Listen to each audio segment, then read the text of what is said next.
Hi, my name is Carrie, and today I'm going to talk about doing a t-shirt quilt. So I have looked on how to do t-shirt quilts and haven't quite been able to wrap my brain around how to get them. So I have different size t-shirts, how to get them the same so I can do a quilt. I didn't want them all lined up in straight rows or straight columns, but I wanted them kind of offset from each other. So what I did is I have t-shirts from the time my son was 6 years old up through the time he was 14. So I have many different size t-shirts that I wanted to use for this quilt. So what I did was first I took all the t-shirts, I cut them up the sides, up around the arms, and then across the neck. I used fronts and backs of t-shirts. So some people I've seen, they then stabilize the whole front and the back. That way if they want to use the extra pieces of the t-shirt that don't have a print on them, they can. I chose to use a different material altogether, so I took my rulers and I cut out 2 inches around the design of my t-shirts. Here is one. So this is a t-shirt I used, and I just chose to cut 2 inches around this logo right here, and then I'm going to add material to it to make my blanket.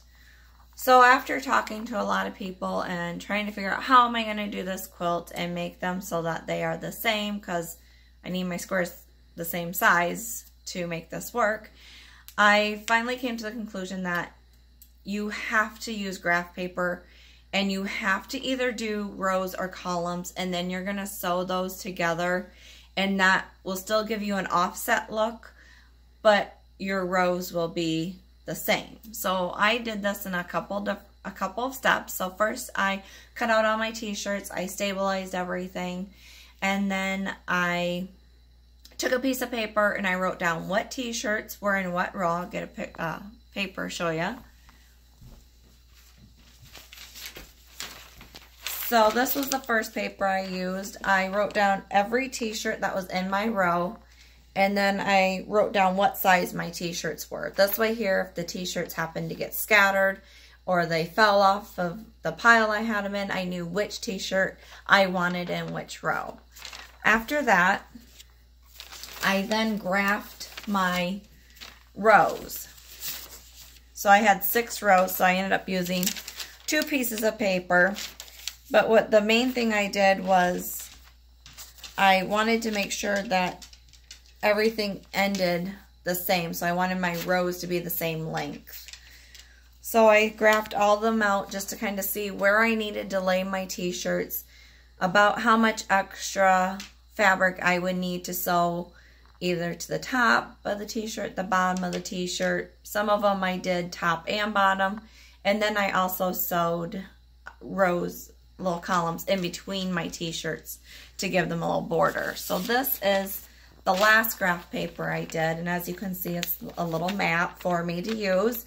So the green spots are the extra material that I added to the t-shirt square itself, so then they're all the same size.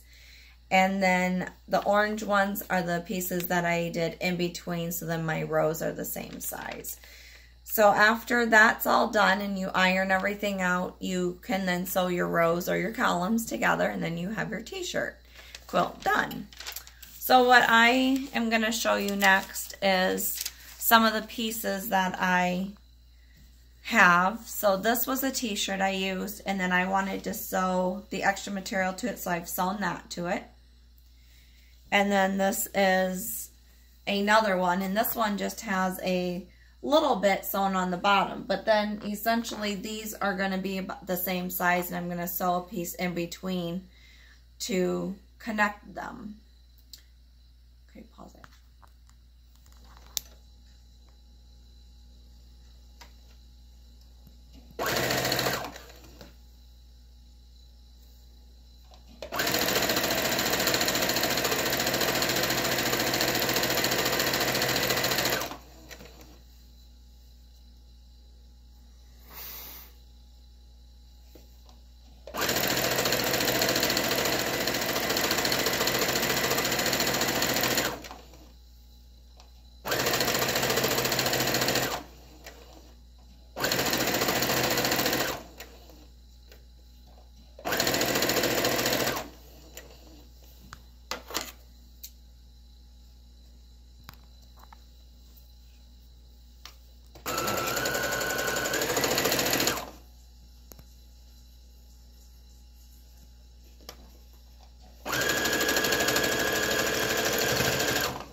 Okay, so now I'm gonna iron my pleats. One thing I did forget to mention was when you're sewing on your extra pieces, you want to make sure that you're allowing a seam allowance. I usually do a 1/4 seam allowance on my quilts. That's just what I've seen in a lot of videos that I look at.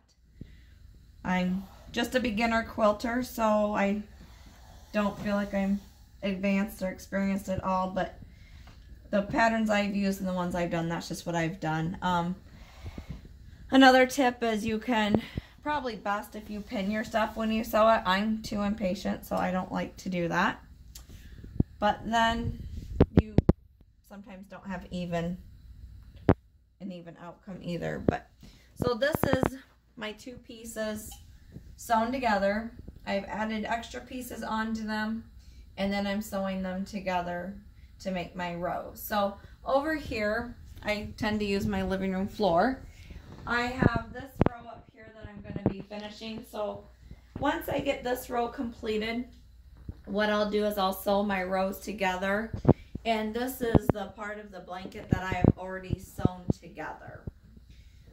So once you get it all done, you just sew it together, and then after you're done with that, you're ready to put a border on it and put your backing on it and have it quilted, whether you do that yourself or you take it to somebody to quilt. So hopefully this helps some of you guys in trying to figure out how to do a t-shirt quilt, as I spent many days trying to figure this out and wrap my brain around it, and now seems very simple to me that I figured it out. But I just wanted to do a video and hopefully help some other people out and figure out an easy way of explaining it to do it. Thank you.